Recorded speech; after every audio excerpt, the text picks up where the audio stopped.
watching SKST Radio.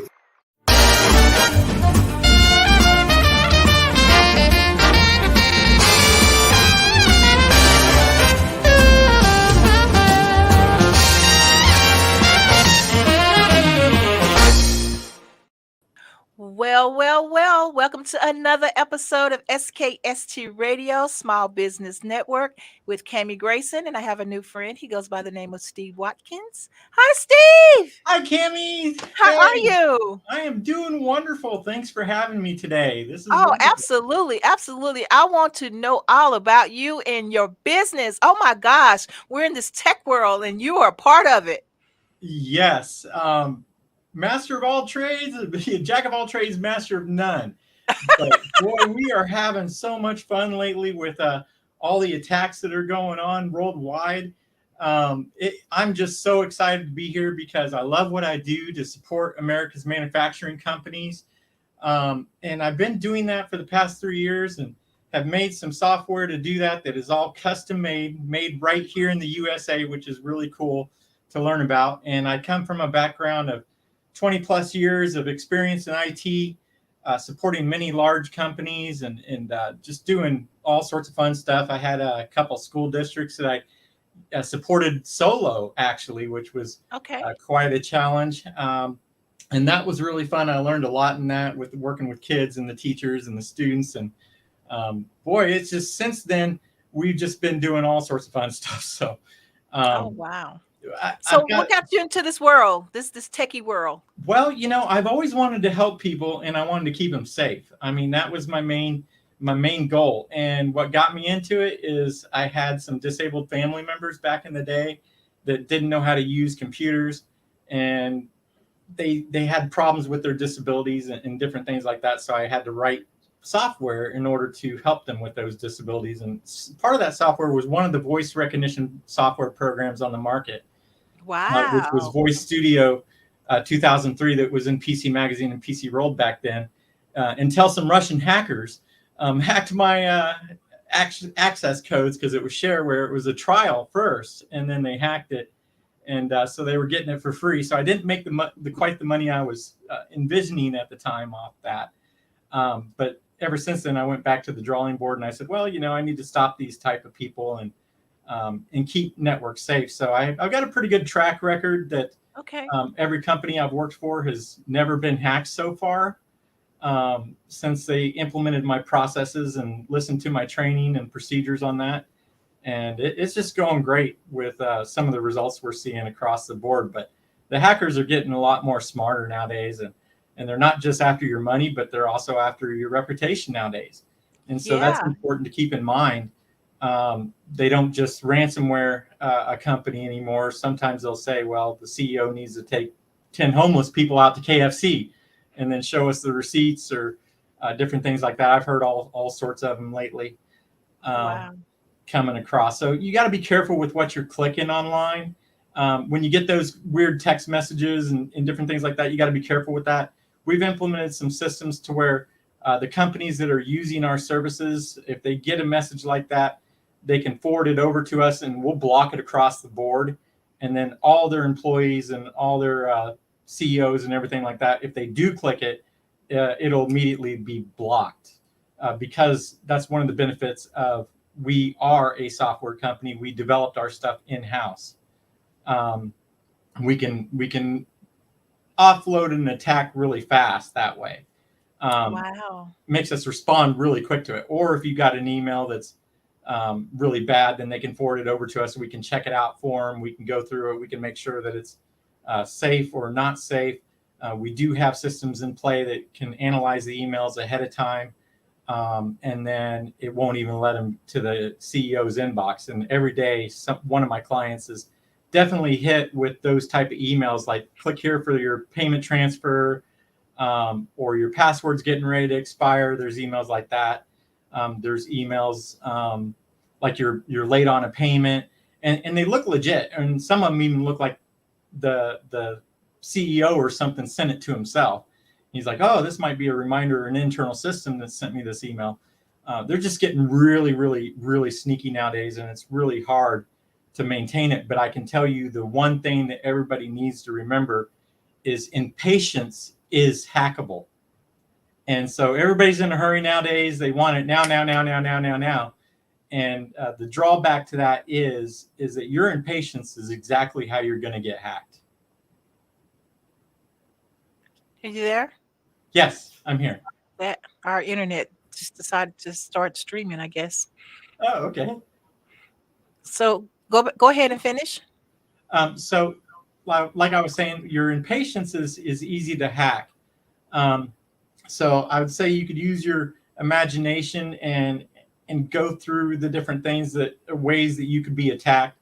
I know they've hit me up a few times, and they were able to spoof my phone number and make some hacking calls based off of that. But as far as any of the networks that I run or support, they haven't been able to get into. And so it's been a really awesome track record to be able to defend against something like that. Back in my day, a little bit about me. I don't play a lot of video games. I mainly study programming. I mainly study IT stuff. And so that's allowed me to have a lot more broader knowledge on and being a subject matter expert in my field. And then, like I said, the all in-house development has really helped us. And the crimes nowadays you're seeing is just really, really tough. There's a lot of attacks coming from China and Russia and Iran that people just need to be on the lookout for, because they're quite serious. And one of the biggest ways that companies are getting hacked nowadays is their kids. The company issues you a laptop, and that employee takes that laptop home and they let their kids play on their company laptop, like Roblox or whatever that the kids are playing at the time. Right. And their kids thinks it's cool that they could walk through walls like their friends are doing on the game. And so they download this game patch that allows them to walk through walls and do stuff like that. So it's important to talk to your kids and tell them, be careful for stuff like that. It might be cool to do that, but as soon as they download that and then they take that company laptop back to the company, it infects the whole company with ransomware. It's really strategic. Well, Steve, so if this was to happen, just say here in the studio, we have like 6 computers. If a person was to click the button that they wasn't supposed to be clicking, not knowing, but thinking it came from, our engineer who's in San Antonio, Texas. Okay, so if they click that and it's not our engineer, and what happens? Will everything just shut down, or? Not necessarily. Most of the times what we're seeing across the board is that they're monitoring the network for a little bit and seeing what's going on. And then later on, they'll hit it at a later time. And so they're recording all the data that's going across the network. They're taking a look at all the packets. They're seeing all the emails. They're watching what the company's doing. And then later on, they'll hit the network really hard after they've collected and downloaded all the data from that company, is what we're typically seeing nowadays. Wow. Because I know recently I got a message from, I want to say it was Venmo, a Venmo account. And I'm wondering, how did somebody, they were trying to log on to my Venmo account. So what type of person would be doing something like that? Would that be someone in-house, or would that be somebody just randomly trying to hack that account? It could be both.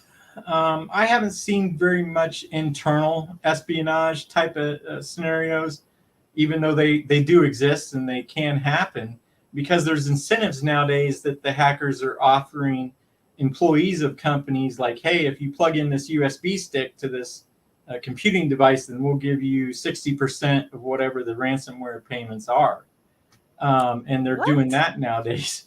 And so that is something definitely to be aware of. And that's why one of the first times we go into a company, we shut off all their USB access. But a lot of it happens from press releases and different things that the company does where they're actually putting their email address out there. Oh, wow. Yeah. Like you can't even do that. Or even resumes nowadays, where you're putting your name and address and phone number and stuff off that. They can do things that are really nefarious to you, that could really hurt you as a person. So even resumes aren't even safe anymore that for is jobs. Crazy. Yeah. That is crazy. So anytime you put any type of personal information out there, you just ought to know that it can be hacked. Like somebody on their Facebook page had their kids that play baseball, and the kid had, the team that he played for and the number on his shirt. And then right behind that was an advertisement for a local bank. And so they guessed that person's banking password based off of their Facebook page and their kid that plays baseball for this team and his number. Wow. They plugged that into a algorithm that guessed what their banking password was and hacked their banking account that way. And That's crazy. I know I'll get hacked easy. I tell people, don't make your passwords anything that's easy to remember. Make sure that you're using multi-factor authentication on everything that you have. Even though multi-factor authentication has even been hacked nowadays, if they get into your computer network by your kid downloading that game crack or whatever, then they can steal the cookie for the multi-factor authentication and then bypass that too.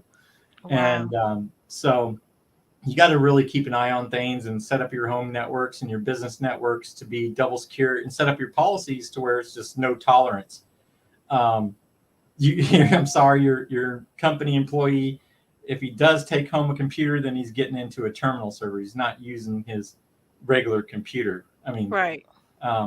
There's different things you can do to negate some of those attacks, but I definitely like to consult with people and go through with them, how they can improve it. And I don't take on very many clients. I do have a limit because I really want to work with the people that I do take on. Right. I really want to help them out. I don't want to be like one of these people that has 100 clients, but I'm too busy to help my initial 5 or 10. Right. I mean, as we grow, I'll probably end up taking on more as I can hire more people and things. But at first, I've got a limit. I've got a limit on, hey, 5 or 10, I'm going to really work with those 5 or 10 companies and make sure that they really are set up for the future. Gotcha. Using our custom stuff that's never outsourced. I mean, a lot of the places, like I said, they resell cybersecurity software and they're just good salesmen, but it's made in India. So how many back doors is in, right. You don't know. I mean, a lot of these companies, it's all outsourced. It's all in India. It's all in, China and in different places like that. And you're giving them your information. That is crazy. Yeah. That's something that, people don't really think about when they're outsourcing. And a lot of MSPs do that. They outsource it, and then they have the techs from overseas connecting to the networks and doing the maintenance for them. And so can you really trust those people that are getting $20 a month? That's what companies need to be asking right now. Can you really trust that?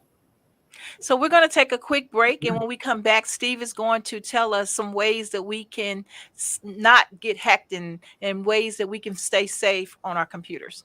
Be back.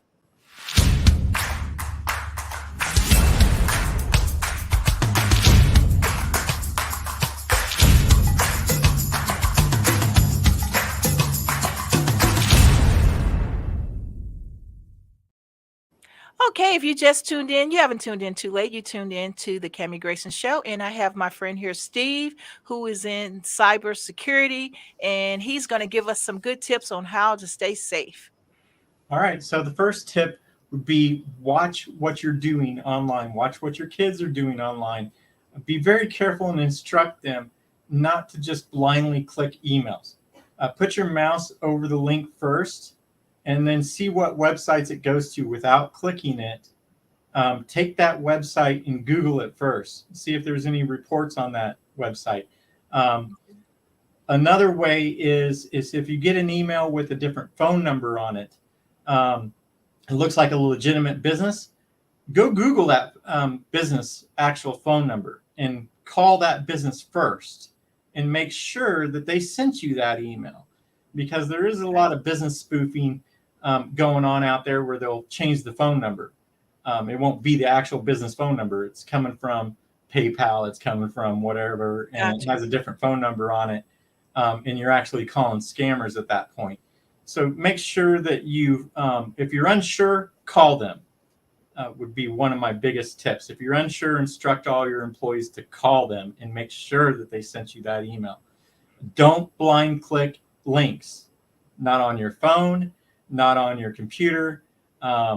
Definitely make sure, if you're unsure, that you can forward that to email or something to your cybersecurity department to have them check it out first.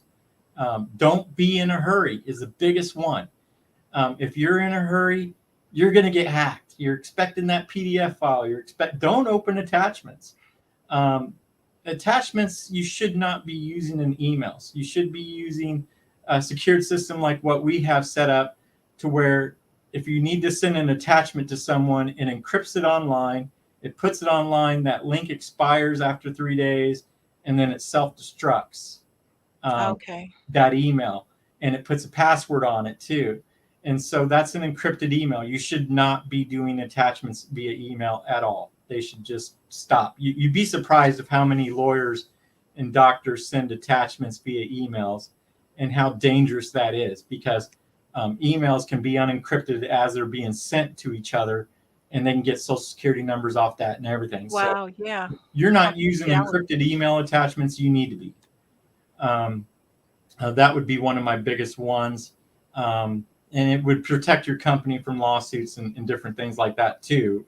You're going to have to train your employees not to use attachments, period. Everything should be sent through secure systems on that. Gotcha. Let's see. Another one would be careful with what information that you are posting online. Email addresses and phone numbers, your favorite teams, what your favorite hobbies are. Those are things that can be used to try to hack your passwords, but your password should not be anything related to that. You need to come up with a phrase or a sentence that you can remember to yourself. And then you could use the first letter of that sentence, of that word in that sentence, and then follow it with some numbers and some characters, and some special characters.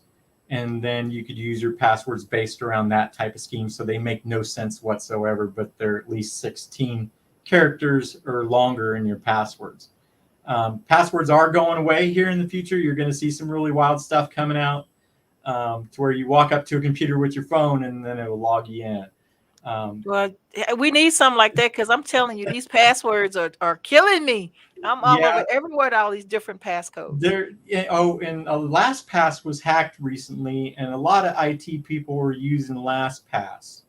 And I would say make sure your IT people, if they were using LastPass, that every single one of those passwords were changed. Because that was very, very, very common back in the day to help people remember their passwords. A lot of IT people were using that. So if you own a company, I'd talk with your IT department, make sure that they weren't using LastPass. And if they were, make them change every password that is in that program. Because that was hacked by an employee that took his laptop home and remoted into the company and probably had video games and stuff on there. And they got the credentials to a developer, and then they were able to get the keys to the castle and the encryption codes and everything on LastPass. Got everybody's password. That database was huge. Millions of people were affected by that. Wow. So there, again, you were taking your computer home. Remote working is nice, and I'd love to do it. You should use Linux, not Windows. Sorry, but, yeah, you should use Linux, and they should remote desktop into a Windows terminal server, or something like that, of that nature, to be on the safe side. Okay. Now, so tell us who your ideal customer is. My ideal customer would be small business, anyone with under 100 machines or 100 to 200 machines. That would be my ideal customer, because I really like to work with companies that are trying to scale and grow into a nationwide company that has 2 or 3 remote offices, and they want to scale it towards 9 or 10, and then help them organize that and get their cybersecurity stuff into play for that. So that's my ideal customer right now. Okay. And tell people how to get in contact with you. You can get in contact with me at iGuardPro.net. You'll find my links for Alignable and Getter. I'm sorry, I'm not on LinkedIn. I'm not on Facebook right now, and I don't probably plan to be, because there's a lot of hacking and A stuff. lot of hacking. There's a lot of companies that are selling your information through there. I want to get paid for if you're going to sell my information instead of them. So I'll stay at places like Alignable, Getter, True Social. You can find me on those networks at iGuardPro, and on Getter at iGuardPro, and True Social at iGuardPro. Wonderful, wonderful. Well, Steve, thank you so much for being on the show.